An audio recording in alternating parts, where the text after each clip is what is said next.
A very good morning, dear children. Today we will continue with the second part of chapter 16, Heredity and Variation. Now, in the last class, we learnt about heredity. And in that, I told you that heredity is nothing but it is transfer of characteristics from parents to offspring. Heredity or inheritance, both of them are the same. Transfer of characteristic from one generation to another or from the parent to the offspring.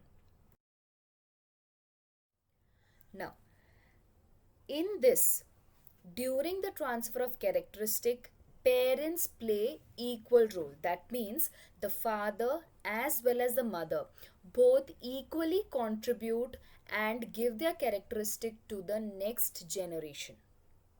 Okay, so parents, both the parents, they make equal contribution to the inheritance of characteristic during when we are talking about heredity.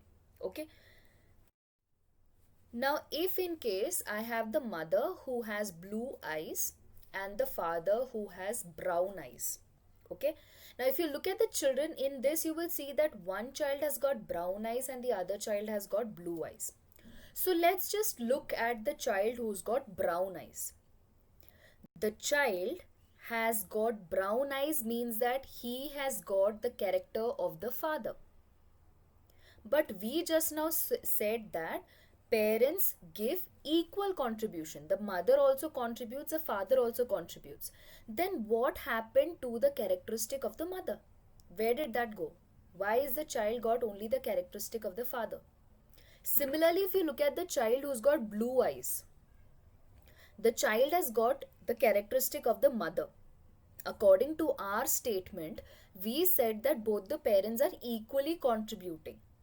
But what happened to the character of the father? Where did that go?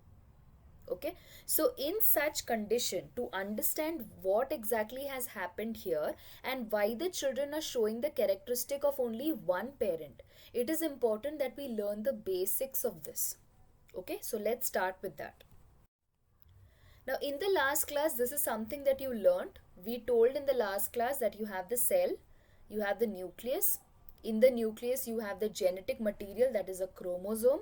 Chromosome is nothing but DNA, which is in the condensed form. And we learned that the DNA is nothing but many genes or many segments which are being kept together or which form one entire long strand. That is what we learned. Now, this physical characteristic, that is when I said that the mother is having blue eyes. That is basically blue because the mother has got genes for the blue eyes. Okay, and when I said that the father has brown eyes, that's because the father has got the genes for brown eyes. Okay, so this is a basic, and now we will learn something new. Every gene has got a minimum of two alleles. Alleles means a form of the gene. So when I say that the father has got brown eyes, he's got two alleles of it or two forms of the same gene he's got. Okay, and when I'm saying that the mother has got blue eyes, gene for the blue eyes, she actually has got two alleles of the blue eye gene. That is two forms of the same gene she's got. Okay, so here if you see the pink strand that you see, it is the same gene but two forms of the same gene it is. So when I have two forms of the same gene, I call it to be allele. Okay, now based on which allele you have got, they are divided into two types, homozygous and heterozygous. When do I call it to be homozygous? When both the alleles are dominant or both the alleles are recessive. That is when you say it is homozygous. Homo stands for same. So when both are dominant or when both the alleles are recessive, you say that it is homozygous. And when do you say it is heterozygous? When one is dominant and one is recessive. Hetero means different. Okay, so both are not dominant, both are not recessive. One is dominant, one is recessive. That is when you say it is heterozygous. Now you will understand what is dominant, what is recessive, what is all this. You will understand when I'm giving you an example. Let's take an example. Okay, now here I have tall plants and I have dwarf plants. Okay, now in this characteristic that I have taken, tall is a dominant character and dwarf is a recessive character. Normally, dominant and recessive is written or represented in the form of capital letters and small letters. Whenever you write capital letters, you are indicating that it is dominant. And whenever you are using small letters, you are indicating that it is a recessive character. So, when I write capital T here, I, this is the allele of the gene, okay, and because it is capital T, both are dominant, you say it is homozygous because both are capital. That is why it is a homozygous allele, and it is both are dominant because you have written capital over there. Okay. Second is, what is this? Just look at it. It is capital T, small t. One is dominant and one is recessive. So you say it is heterozygous.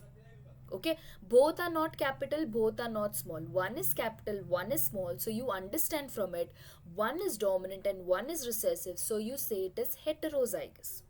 Okay, and the third one is small t. Here it is homozygous again because both are small, so you have both recessive. Okay, now what do I understand from this? In the first one, where both were capital, both of them were dominant, so the plant will be tall.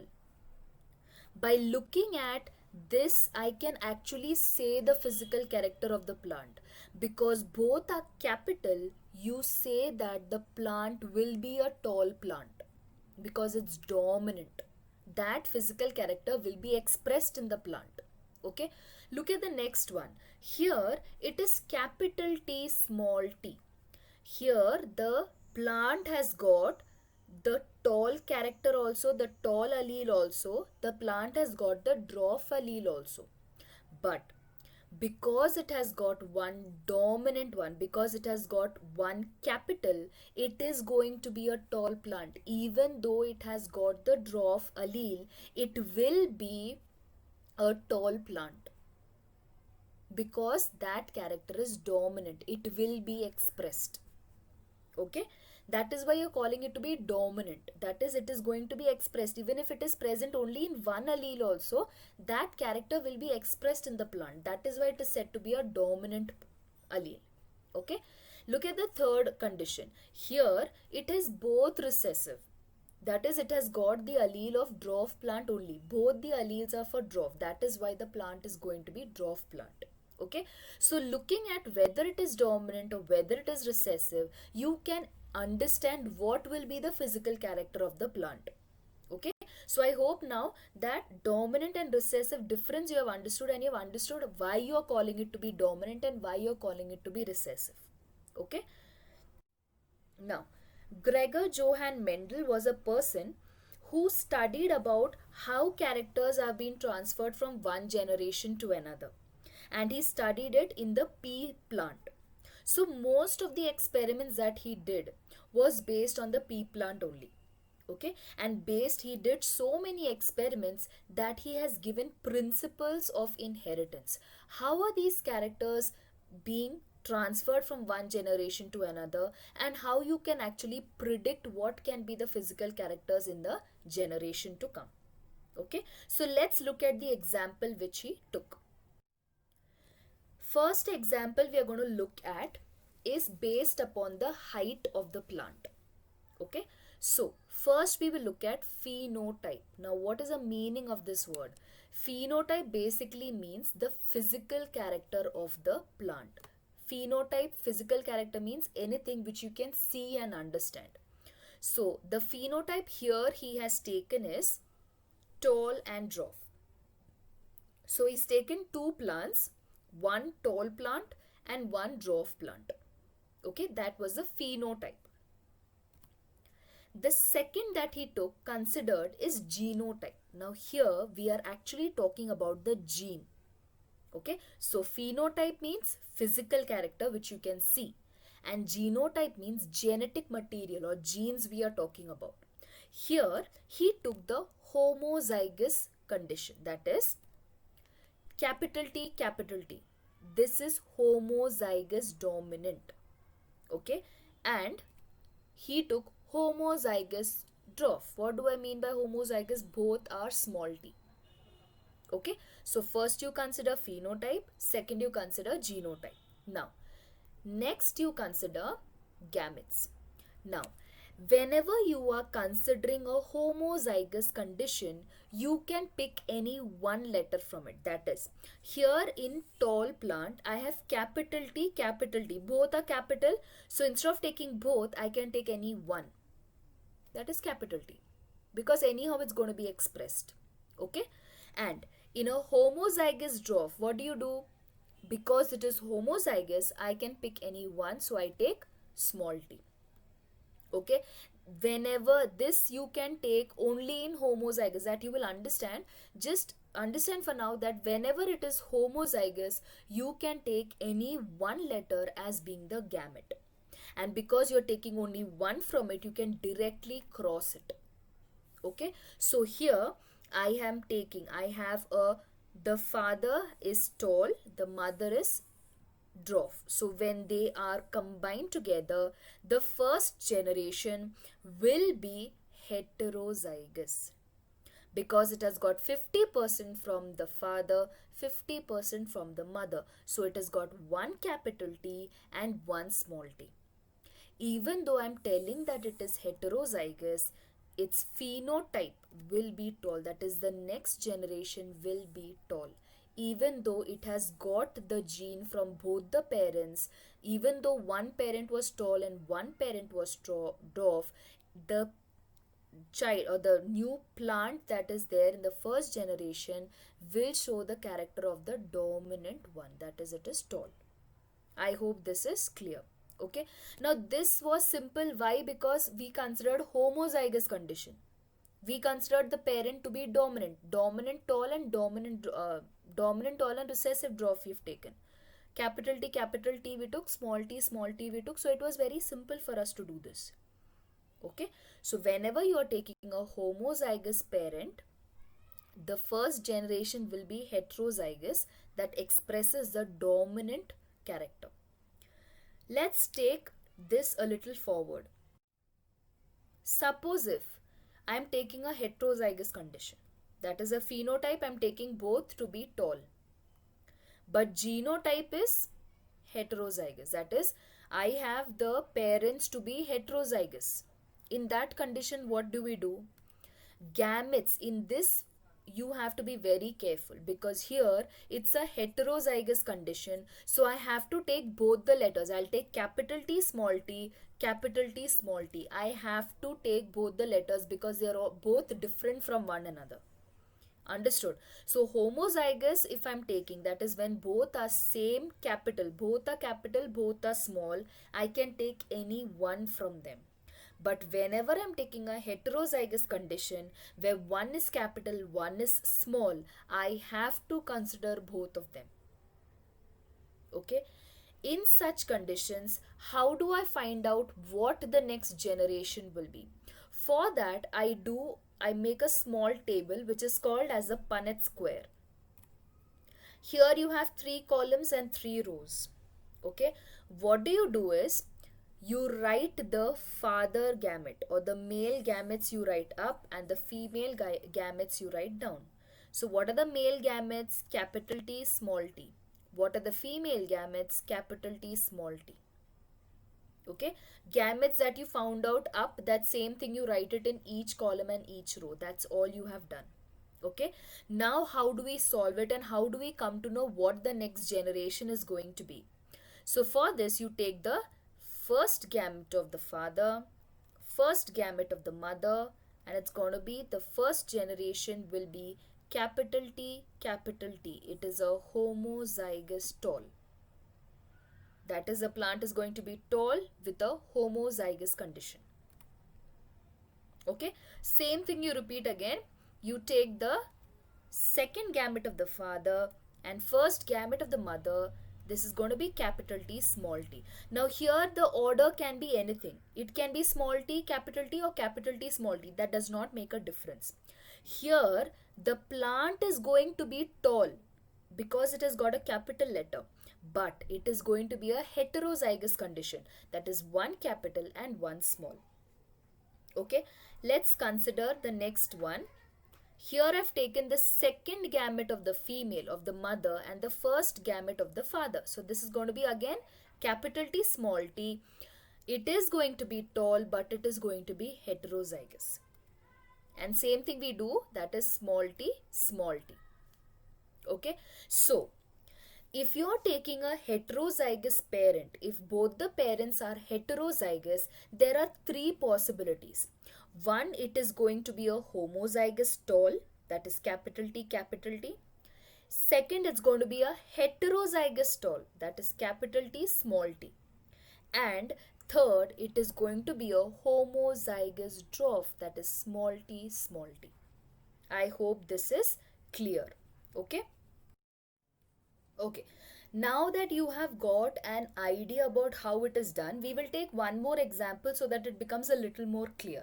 Okay, so first we considered height of the plant. Now let's consider shape of the seed. Okay, now when whatever we are telling, it's all related to the pea plant. Okay, now the shape of the seed here, the phenotype of this is round and wrinkled. Okay, so you can have the round seed or the wrinkled seed.